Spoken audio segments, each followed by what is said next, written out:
की घूम पकडा मागे नाही बरोबर हे बघा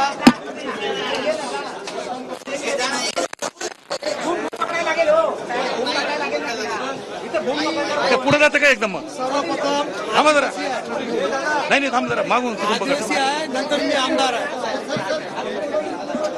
या संदर्भात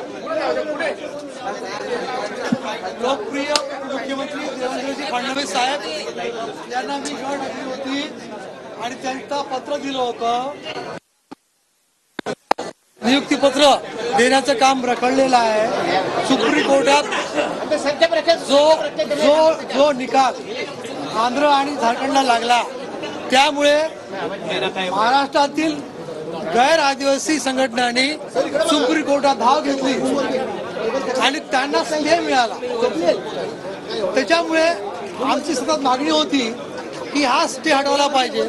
मी स्वतः देवेंद्रजी आणि मी धर्माधिकारी यांना आम्ही सुप्रीम कोर्टात केस दाखल केली. दुर्दैवाने वारंवार डेट पुढे चालल्या, कधी 15 नंबरवर कधी 16 नंबरवर ती केस येतच नव्हती. आणि काल मी त्यांना बोललो, पेशातले विद्यार्थी माझ्या घरी आले होते. उस्मानाबाद जिल्ह्यातील मुलं आणि मुली 50 विद्यार्थी होते ज्यांनी ऑलरेडी परीक्षा दिलेली आहे. त्यांना मी त्याच्यासोबत बोलणे केलं. दुर्दैवाने डेट परत 13 ऑक्टोबरला लागली आणि मग इथं आचारसंहिता लागेल तर मग काही करता येणार नाही.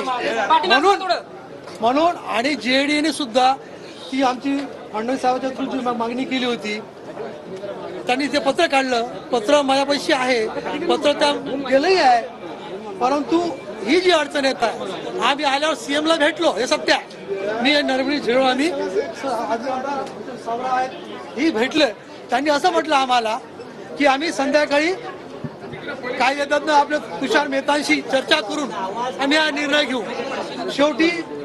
शेवटी हजारो आदिवासी विद्यार्थी आणि विद्यार्थिनी यांचा भविष्याचा प्रश्न आहे.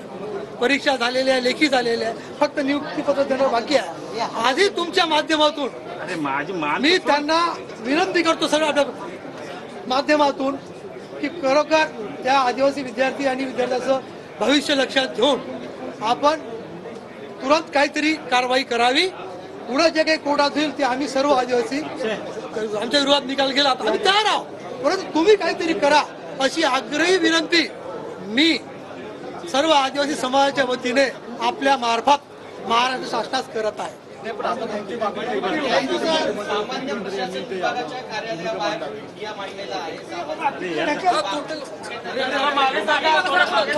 सामान्य प्रशासन विभागानं ऑलरेडी पत्र